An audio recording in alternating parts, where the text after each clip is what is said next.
নমস্কার। শ্রীজি মিশন পরিচালিত শিক্ষা দর্পণ অনুষ্ঠানে আপনাদের স্বাগত। আজকে আমরা মাধ্যমিক পরীক্ষার বাংলা বিষয় নিয়ে আলোচনা করব।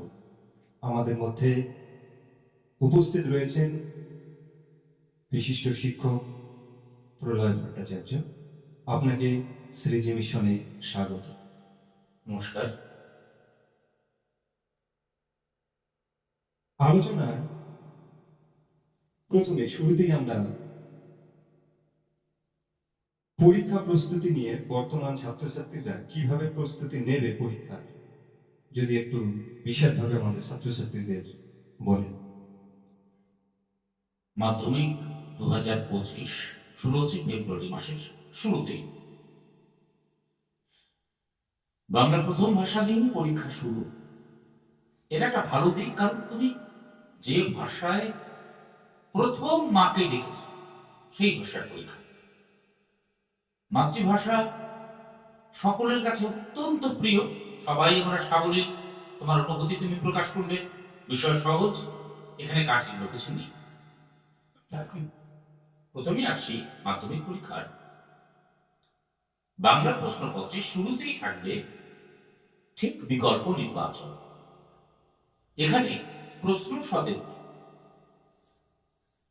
আমি শিক্ষকতা করতে গিয়ে যে সমস্যাগুলো ছাত্রদের মধ্যে দেখেছি সে সম্পর্কে আলোকপাত করছি। ঠিক বিকল্প নির্বাচনে থাকে 1 নম্বর প্রশ্ন, যেটা ক, খ, গ, ঘ 4টি বিকল্প, কোনটি ঠিক সেটি লেখো। আমরা যেটা করি অনেক ক্ষেত্রে দেখি যে একজন শিক্ষার্থী ক ঠিক বোঝা যাচ্ছে, গ কোনো সমস্যা করে না, সমস্যা দাঁড়ায় খ আর ঘ নিয়ে। আমরা যারা শুধুমাত্র বিকল্পটি লিখি, কেউ খ লিখছে যেরকম ঠিক সেরকমই তার খ। একজন যখন পরীক্ষক খাতা দেখছেন তার সামনে এটা একটা সমস্যা হয়ে দাঁড়ায়। তাই আমার পরামর্শ, ঠিক বিকল্প নির্বাচন যখন আমি করব, তুমি ক, খ, গ, ঘ যে বিকল্পটি ঠিক সেটি লিখে বিকল্পটিও লেখো, প্রশ্ন লেখার দরকার নেই। ক, খ, গ, ঘ যে বিকল্পই তোমার ঠিক মনে হচ্ছে সেটি লিখে সেই বিকল্পটিও লেখো। তাহলে পরে অস্পষ্টতা জনিত যে বিভ্রান্তি তা দূর হবে।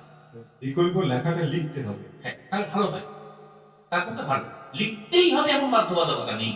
তবে লেখাটা ভালো এ কারণেই, সেটা হচ্ছে কোথা ঘ আর ক্ষয়ের মধ্যে পূর্ণমাত্রা আর অর্ধমাত্রার যে ফারাকটা আমাদের লেখায় অনেকের ক্ষেত্রেই বিভ্রান্তিটা ছেলেবেলা থেকে থেকে যায়। এই অভ্যাসটা তৈরি হয় না ঠিকঠাক ভাবে। কাজে এই তোমার বিভ্রান্ত আমি নিজে হব কেন, যেমন প্রশ্ন সামান্য সময় লাগে, কয়েক সেকেন্ডের বিষয়, তাই অপশনটা তুমি পুরোপুরি দেবে। এটা প্রথম কথা। দ্বিতীয় হচ্ছে 17টি প্রশ্ন। এখানে দেখা যাবে যে তোমার গদ্য যে পার্টগুলো, গদ্যাংশ থেকে আসবে 3টি বিকল্প, কবিতা থেকে আসবে 3টি, প্রবন্ধ থেকে আসবে 3টি, বাকিটি ব্যাকরণ। ব্যাকরণের মধ্যে 4টি বিষয় আমরা সবাই জানি, খুব সহজ সহজ 4টি বিষয়। কারক থেকে 2টি, সমাস থেকে 2টি, বাক্য থেকে 2টি, বাচ্য থেকে 2টি। এইটা হচ্ছে প্রথম অংশটি। দ্বিতীয় অংশ হচ্ছে 2.1 নম্বর যে প্রশ্ন, সেটা হচ্ছে গদ্যাংশের সংক্ষিপ্ত উত্তর, অতি সংক্ষিপ্ত।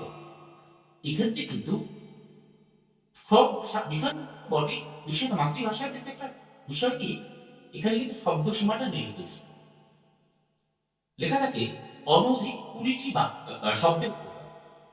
আমরা যেটা করি, যে ভুলটা করি অনেক সময়, সবাই তো করি না, কেউ কেউ, সেটা হচ্ছে আমরা উৎস উল্লেখ করতে চাই। ধরা যাক যে 20টি শব্দের উত্তর দাও, যে লেখা হচ্ছে যে এলো ওরা লোহার হাত করি, কারা এলো।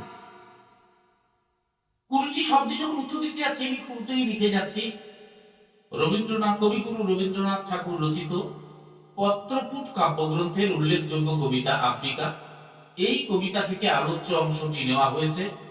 দিয়ে উত্তরে যাচ্ছি না, যখন আমি যাচ্ছি তখন আমি শব্দসীমা পেরিয়ে যাচ্ছি অনেকটা। এবং এটা করতে গিয়ে দেখা যাচ্ছে যে আমি কয়েকটা বানানো ভুল করে গেছি, আমার সময় বেশি লাগছে, আমার নম্বর কমে আসার একটা আশঙ্কা তৈরি হচ্ছে শব্দসীমা লঙ্ঘিত হওয়ার। কাজে 1 নম্বরের উত্তর করবার ক্ষেত্রে আমার পরামর্শ, তুমি শব্দসীমা ঠিক রাখ যথাসম্ভব। আমি 2টি বাক্য লিখব, তোমাকে শব্দ গুনতে হবে। 2টি বাক্য লিখব, যদি এক কথায় উত্তর হয় তবে উৎস লিখব, যদি এক কথায় উত্তর না হয় আমার, তাহলে আমি উৎস লিখবো না। তার জন্য নম্বরে কোনো হেরফের হবে না, তুমি তোমার প্রাপ্য নম্বর পাবে। এই নিয়ে দুশ্চিন্তাগ্রস্ত হওয়ার কোনো কারণ নেই। কেমন? এবার 2.2 নম্বর প্রশ্ন হচ্ছে কবিতা। এখানেও 4টি তোমাকে অতি সংক্ষিপ্ত প্রশ্নের উত্তর করতে হচ্ছে। 2.3 নম্বর প্রশ্ন হচ্ছে প্রবন্ধে 3টি প্রশ্নের উত্তর করতে হবে। হারিয়ে যাওয়া কালীকরণ থেকে থাকবে 2টি অতি সংক্ষিপ্ত প্রশ্ন, আর বাংলা ভাষায় বিজ্ঞান এখান থেকে থাকবে 2টি প্রশ্নের প্রশ্ন। এই 4টি প্রশ্ন থেকে আমাকে 3টি প্রশ্নের উত্তর দিতে হবে। মাথায় রাখতে হবে যে ঠিক বিকল্প নির্বাচন এবং অনধিক 20টি শব্দের উত্তর, এই 2 রকম প্রশ্নের মোট নম্বর হচ্ছে ঠিক বিকল্পে 17 নম্বর এবং অতি সংক্ষিপ্তে পদ্যাংশ, পদ্যাংশ, প্রবন্ধ এবং ব্যাকরণ মিলিয়ে থাকবে 19, মানে 36। এই 36-এ 36 পাবার একমাত্র পদ যেটা বইটা খুঁটিয়ে পড়া, পাঠ্য বই পড়া, অন্য কিছু করতে হবে না। আর ব্যাকরণের ক্ষেত্রে আমার পরামর্শ এই যে আমি যখন সংজ্ঞা করব, উদাহরণ খুব মনোযোগ দিয়ে আমি দেখব। আমি যখন সাধন কর্তা, উদাহরণস্বরূপ বলছি যে সাধন কর্তার সংজ্ঞা যখন আমি পড়ছি, আমি সাধন কর্তার উদাহরণটিও ঠিক ততটাই গুরুত্ব দেব। কারণ অতি সংক্ষিপ্ত প্রশ্নে দেখা যাবে একটা বাক্য দিয়ে বলল, ধরা যায় যে মাদল বাজে বাজে ঘষের বংশ, এখানে বাঁশির নিচে দাগ দিয়ে দিল বা মাদলের নিচে দাগ দিয়ে দিল, কোন কর্তা? এবার তুমি যদি সাধন কর্তার সংজ্ঞা পড়ো, তখন দেখবে হয়তো তোমার ওখানে লেখা আছে ঢাক বাজে, ঢাক আমার সাধন কর্তা ছিল, তাহলে এটা আমার সাধন কর্তা হবে। এই সাজুজ্যগুলি দেখা। আমি সংজ্ঞা যখন পড়বো, সংজ্ঞার পাশাপাশি উদাহরণের উপর ঠিক ততটাই গুরুত্ব দেব, তাহলে আমার আশঙ্কা থাকবে না কোনো। আরেকটা খুব ভালো জিনিস আমাদের নম্বর তোলার ক্ষেত্রে, সেটা হচ্ছে বঙ্গানুবাদ। সে প্রসঙ্গে পরে আসছি। এবার 3 নম্বর প্রশ্ন হচ্ছে সংক্ষিপ্ত উত্তর। সংক্ষিপ্ত প্রশ্ন হচ্ছে কম বেশি 60টি শব্দ, 60টি শব্দের উত্তর। এবার কম বেশি মানে কি? ব্যাখ্যা হচ্ছে 10% কম বা 10% বেশি। 10% বেশি কম কাঙ্ক্ষিত উত্তর নয়, আর 10% যে 60-এর 10%, মানে আমি মোটামুটি ধরতে পারি 65 শব্দের মধ্যে আমাকে লিখতে হবে। আমি 55 থেকে 65, এই আমার সীমা, এর মধ্যে আমি যাব। এইবার আমি কিছুতেই আমার শব্দ সীমাটাকে পেরিয়ে যাব না। এবার আমি কি তাহলে শব্দ গুনে গুনে উত্তর করবো? তা সম্ভব না। এখানে সুন্দর ছক তৈরি করে নাও। 3 নম্বরের উত্তরের ক্ষেত্রে আমি যখন অনেক সময় দেখবে ভাগ করা থাকে 2+3 অথবা 3। যদি 1+2 থাকে, সেক্ষেত্রে 1+2 ভাগ করার ক্ষেত্রে আমি ধরলাম আমি 1 নম্বরের জন্য 2টি বাক্য লিখব, আর 2 নম্বরের জন্য 3টি বাক্য লিখব। তাহলে দেখবে তুমি সাধারণভাবে তুমি একটা বোর্ডের যে নির্দেশ, সেই নির্দেশকে অনুসরণ করে একটা আদর্শ উত্তর লিখতে পারছো। আর অতি সংক্ষিপ্ত প্রশ্ন যেমন, সংক্ষিপ্ত প্রশ্ন তেমন, আমরা তো প্রান্তিক শহরে বসবাস করি, মফস্বল শহরে। পুকুর আমাদের বাড়ির পাশে আছে, এই মাছ পুকুরে গিয়ে টুক দিয়ে আমাদের মধ্যে প্রতিযোগিতা হতে চলবে কে আগে কাদা তুলতে পারে জল কেটে। তাই যতটুকু চাচ্ছে উত্তর সেটাই লিখো, যত তাড়াতাড়ি সম্ভব প্রসঙ্গে যাও, বাড়তি কথা বলো না। 3 নম্বরের প্রশ্নের ক্ষেত্রে এই কথা প্রযোজ্য। হ্যাঁ, এক্ষেত্রে একটি অতিরিক্ত কথা মাথায় রাখতে হবে। আমি যখন 3 নম্বরের প্রশ্নের উত্তর করবো 3 মানের, তখন আমি উৎস অবশ্যই দেব, সেটা চাপ না চাপ। 1 নম্বরের উত্তরের ক্ষেত্রে যেমন বলা হলো যে উৎস তোমাকে নাও লিখলে চলবে, তাতে নম্বরের উপর কোনো প্রভাব পড়বে না। 3 নম্বরের ক্ষেত্রে কথাটি সত্য নয়, এখানে তুমি উৎস লিখবে, কার লেখা, কোন গল্প, কবিতা বা প্রবন্ধ থেকে নেওয়া হচ্ছে। যেমন এটা কিন্তু মাথায় রাখবে। এবার 5 নম্বরের প্রশ্নে আসি। 2.3 হচ্ছে গদ্যের সংক্ষিপ্ত প্রশ্ন, 3.1 আর 3.2 হচ্ছে কবিতা। এবার 4 নম্বরে আসি, এখান থেকে বড় প্রশ্ন শুরু হয়ে যাচ্ছে। এর শব্দসীমা কম বেশি 150 শব্দ। কম বেশি মানে আমরা ইতিমধ্যে বুঝে গেছি।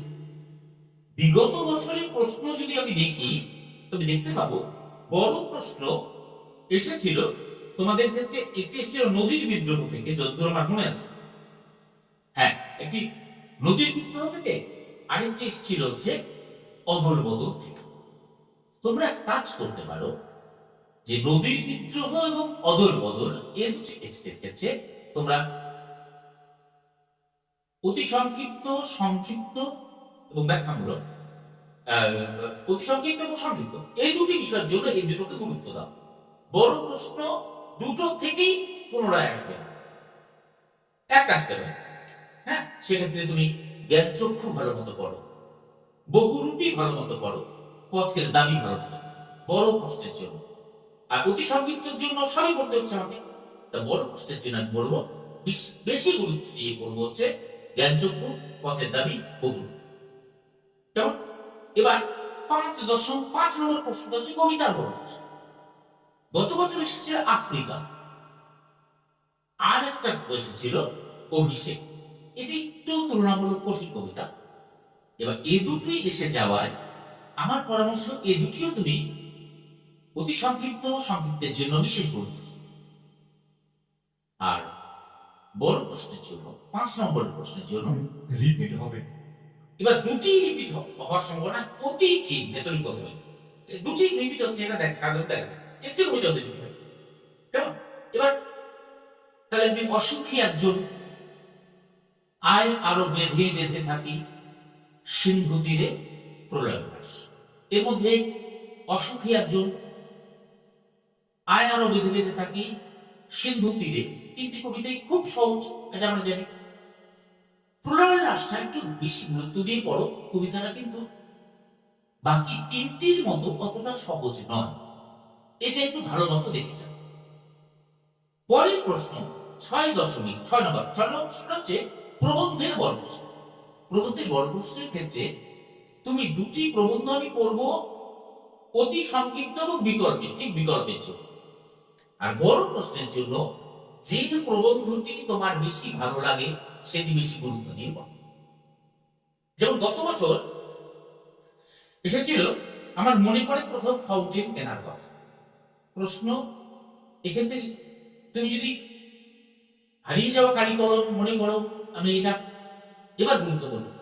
কারণ বাংলা ভাষায় বিজ্ঞান বড় প্রশ্নের ক্ষেত্রে কম গুরুত্ব দাও, অথবা বাংলা ভাষায় বিজ্ঞান যদি তুমি বেশি গুরুত্ব দাও, হারিয়ে যাওয়া কালি কলম তুমি উঠিয়ে পড়ো, বড় প্রশ্নের জন্য প্রিপারেশন নিলে না, তাও কিন্তু হতে পারে।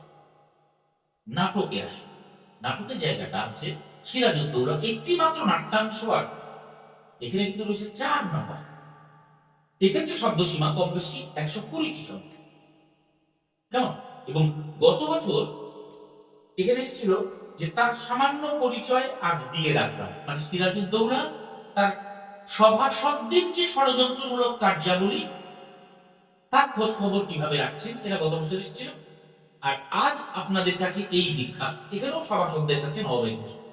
এবার তুমি গুরুত্ব দাও ফরাসিদের সঙ্গে নবাবের সম্পর্ক, ইংরেজদের সঙ্গে নবাবের সম্পর্ক, ঘসেটি বেগমের সিরাজ সম্পর্কে দৃষ্টিভঙ্গি, সিরাজের ঘসেটি বেগম সম্পর্কিত দৃষ্টিভঙ্গি, এবং পলাশী যুদ্ধ সম্পর্কে নবাবের দৃষ্টিভঙ্গি, আর হিন্দু মুসলমানের মিলিত মাতৃভূমি গুলবাগি বাংলা সিরাজউদ্দৌলার যে জাতীয়তাবাদী দৃষ্টিভঙ্গির উপর নজর দাও। আর চরিত্র হিসেবে 3টি চরিত্রকে বিশেষ গুরুত্ব দাও, নবাব চরিত্র, ঘসেটি বেগম চরিত্র, আর লুতুফা চরিত্র। তাহলে কিন্তু আমার মনে হয় যে তুমি সহজেই অন্ততপক্ষে একটি প্রশ্ন খুব ভালো মতো উত্তর করে আসতে পারবে। এবার 8 নম্বর প্রশ্ন হচ্ছে কলি।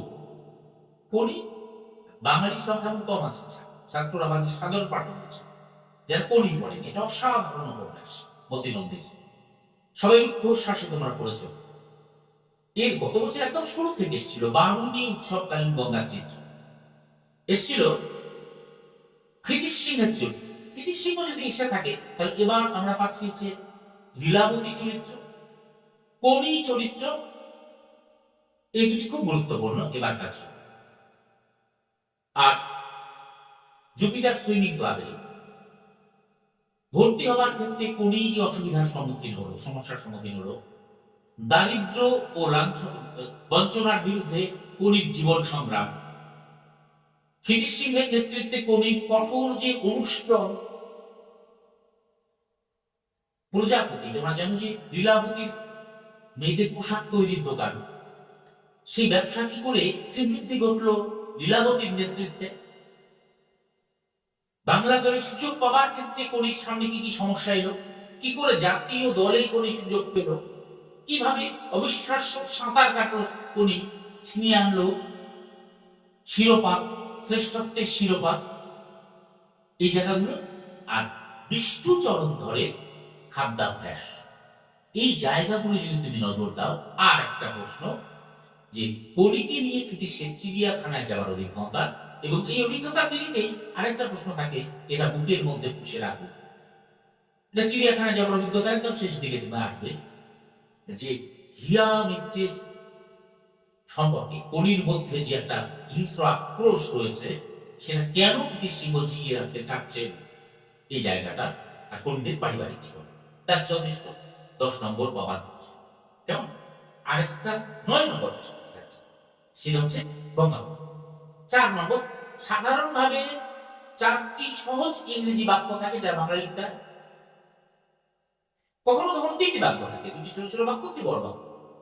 মাথায় রাখবে যে একটা জিনিস, যে আমরা যখন নম্বর দিই তখন কিন্তু সামগ্রিকভাবে অনুবাদটা দেখে নম্বর দিই, নম্বর দিই বাক্য ভিত্তিক। প্রথম বাক্যটি রাইট করলে, ঠিক করলে আমি 1 নম্বর দিলাম, দ্বিতীয় বাক্য রাইট করলে 1 নম্বর দিলাম, তৃতীয় বাক্যটি বড় হলে 2, বা ছোট ছোট থাকলে 1 1।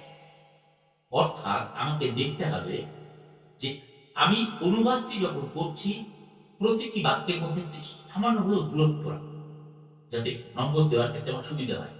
ছোট ছোট উদাহরণ, হ্যাঁ, তাহলে বুঝতে সুবিধা হবে। ধরা যাক একটি বড় বাক্য তুমি 1টা লিখেছো, নম্বর দেওয়ার জন্য পরিসর রাখো। প্রথম বাক্যটি তুমি ঠিক লিখেছো, দ্বিতীয় বাক্য ঠিক লিখেছো, তৃতীয় বাক্যে তুমি 3-4টি বানান ভুল করেছো, মনে করো, ধরে নাও।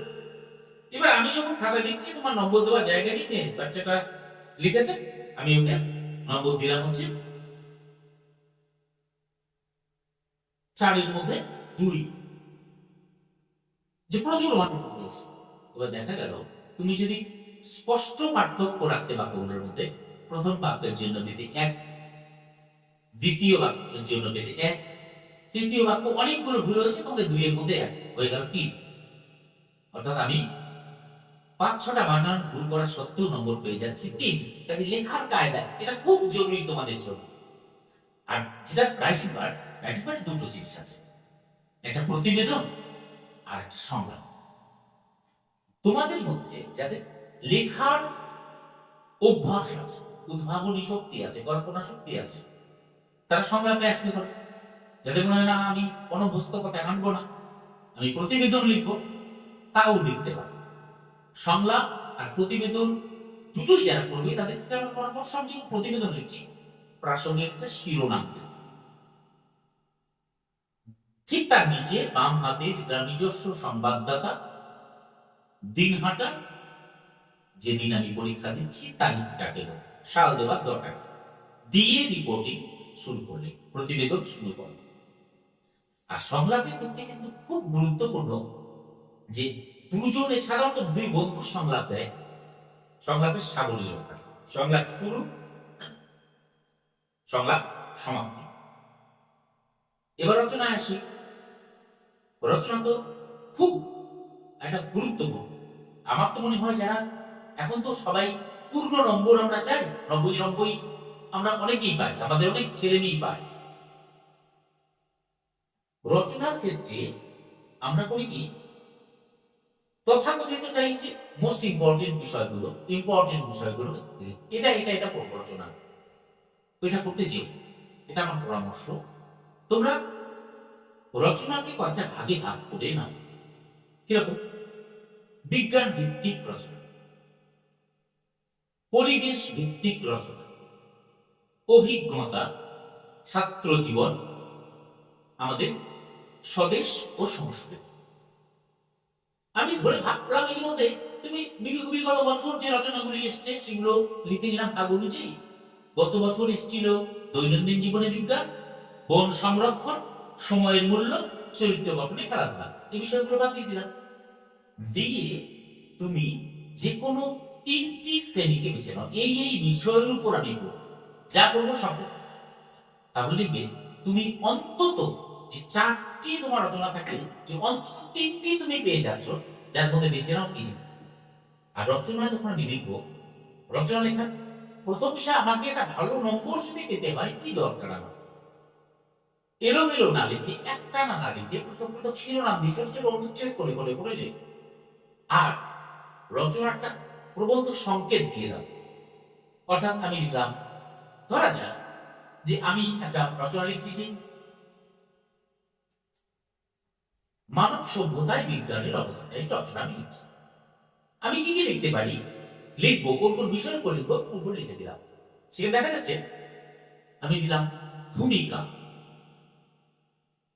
কমা দিয়ে লিখলাম বিজ্ঞানের স্বরূপ,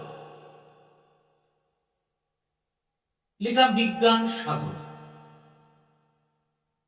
আধুনিক প্রাচীন সভ্যতা ও বিজ্ঞান, মধ্যযুগীয় সভ্যতা ও বিজ্ঞান, আধুনিক সভ্যতা ও বিজ্ঞান।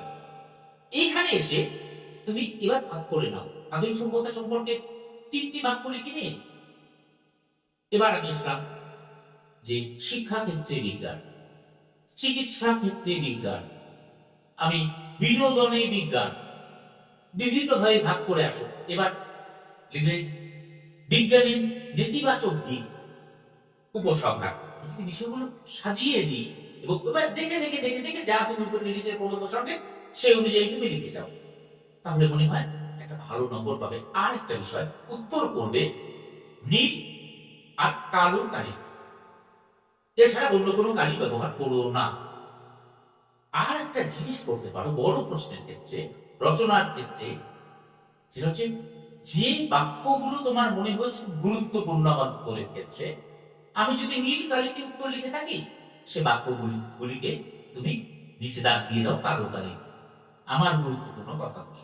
তুমি একটা উদ্ধৃতি ব্যবহার করলে, আমি অন্য কালি বারবার কলম চেঞ্জ করতে বলছিলাম, এটা সময় যাবে, কিন্তু তুমি যখন খাতা তুমি পরখ করে দেখবে কোথায় কোথায় ঘাটতি হলো, ওটা চেক করো, সেটা পাশাপাশি তুমি নিচে দাগ গুলি দিয়ে দাও তোমার উত্তরের। আমরা যেগুলোকে কি সেন্টেন্সেস বলে জানি, সেগুলো নিচে তুমি দাগ দিয়ে দাও। সময় বিভাজনটা করো এরকম যে আমি প্রথম ঘন্টায় আমার বিকল্প উত্তর করব, অতি সংক্ষিপ্ত অনায়াসে হয়ে যাবে, সংক্ষিপ্ত শেষ করে দেবো, তাহলে পর্যাপ্ত সময় পাবে। তাড়াহুড়ো না, প্রথম ঘন্টা আমি একদম হেসে খেলে কাটালাম, সময় অপচয় করলাম, তা আমি করতে যাব না। আমার লক্ষ্য থাকবে প্রথম ঘন্টায় যদি বেশি লিখতে হচ্ছে, উত্তরগুলো ছোট ছোট হচ্ছে, যে প্রথম ঘন্টাতেই 40 এর উত্তর করবো। এবার বাকি থাকবে 50, দ্বিতীয় ঘন্টায় 25, তৃতীয় ঘন্টায় 25, আর 15 মিনিট খাতা আমি ভালো মতো পরখ করে নিলাম। এবং শেষ ঘন্টা বাজবার সঙ্গে সঙ্গে আমি পরীক্ষা করে নিলাম খাতাটা কি ঠিকঠাক লিখেছি কিনা। এটা খুব জরুরি কাজ। আর কিছু বাজে প্রবণতা ত্যাগ করি। আমরা করি অনেকেই, আমি যখন লুসিড দিচ্ছি, যিনি নিউজিল্যান্ড একবার দেখিয়ে দেবেন তোমাদের, যে লুসিড নিতে গেলেই লুসিড সবারে 1+ দিয়ে দিয়ে দিতে হয়। তুমি যতগুলো লুসিড নিলে সমান সমান কতটি লুসিড সেটা উল্লেখ করলে, আর প্রতিটি পৃষ্ঠায় পি কি ও এটা লিখতে যেও না, মাস্টারমশাই এমনি পৃষ্ঠা উল্টাবে। যদি অনেকটা তোমার সাদা অংশ থাকে, যে পরের পৃষ্ঠায় শুরু হয়েছে, সেক্ষেত্রে এটা বিরক্তি উৎপাদন করে। কেমন? আমার মনে হয় এই বিষয়গুলি স্মরণে রাখলে মাতৃভাষা তোমাদের বাংলা পরীক্ষা ভালো হবে। ঠিক, একটু শেষের দিকে আপনি বললেন 15 মিনিট খাতাটা দেখবেন। প্রশ্নপত্র দেওয়ার 15 মিনিট আগে কিন্তু প্রশ্নপত্র দেয়, সেই 15 মিনিট ছাত্রছাত্রীরা কি করবে যদি একটু বলেন। একদম খুব গুরুত্বপূর্ণ কথা। মানে আমি যদি মাধ্যমিক পরীক্ষা দিতে বসতাম, আমার সন্তান যদি বসতো, আমার ছাত্র ছাত্রীরা যখন বসবে, একই কথা বলবো। 15 মিনিট আমি যে কাজে লাগাবো সে হচ্ছে যে বিকল্প উত্তরগুলি আছে আমি ঠিক করে নেবো যে কোনটা কোনটা ঠিক বিকল্প। দেখে নিলাম, দেখে নিয়ে তুমি বোকানো বাচ্চা চলে আসতে পারো। বারবার পড়ে না, পড়লে অর্থটা বুঝবে। অনেক সময় কি একটা শব্দের মানে আমি বুঝছি না, একটা শব্দের মানে আমি বুঝছি না, ইংরেজি শব্দ যার মানে বুঝছি না। তুমি এবার তোমার যে 4টি বাক্য আছে পরস্পর সম্পর্কযুক্ত, তো সেই বাক্যগুলো বারবার পড়ে পড়ে অনুমান করবার চেষ্টা করো যে ওই শব্দটি কি শব্দ। এটা একটা জিনিস আর মাথায় রাখতে হবে। অনুবাদ তো 2 ধরনের হয়, আক্ষরিক অনুবাদ, ভাবানুবাদ। হুবহু না লিখলেও চলবে, প্রাসঙ্গিক অর্থ না লেখো তোমার কাছে চাই। কেমন ভাবানুবাদ, এই স্বাধীনতা তোমার আছে। কাজী তোমাদের যারা ইংরেজি মাস্টারমশাই, তারা বিষয়টি আরো স্বচ্ছভাবে তোমাদের বুঝিয়ে দেবেন। আমাদের আলোচনা শেষ, সুযোগ কম, পরিসর কম, সময় ঘনিয়ে এসছে, যে তোমাদের হুবহু ইংরেজি বাক্যটা যেরকম বাংলা বাক্য তা হবে না, বাংলা বাক্যই হবে। তাই তুমি তোমার মাতৃভাষায় যখন দেখছো যে একটা শব্দের ইংরেজি সেন্টেন্সে তুমি 5টি শব্দের মানে জানো, একটি জানো না, তাই তুমি তোমার মাতৃভাষায় বাক্য কি হবে একটু আঁচ করে নিতে পারবে। তোমরা এত মেধাবী নিশ্চয়ই পারবে। ঠিক, এতক্ষণ তোমরা শুনলে কিভাবে প্রস্তুতি নিবে, কিভাবে লিখবে।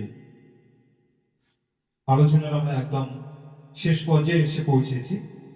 তার আগেই রজত জয়ন্তী বর্ষ উপলক্ষে প্রতিযোগিতামূলক বাৎসরিক সাংস্কৃতিক অনুষ্ঠান 2026 13 এবং 14 ফেব্রুয়ারি অনুষ্ঠিত হচ্ছে মহারাজা নৃপেন্দ্র নারায়ণ স্মৃতি সদনে।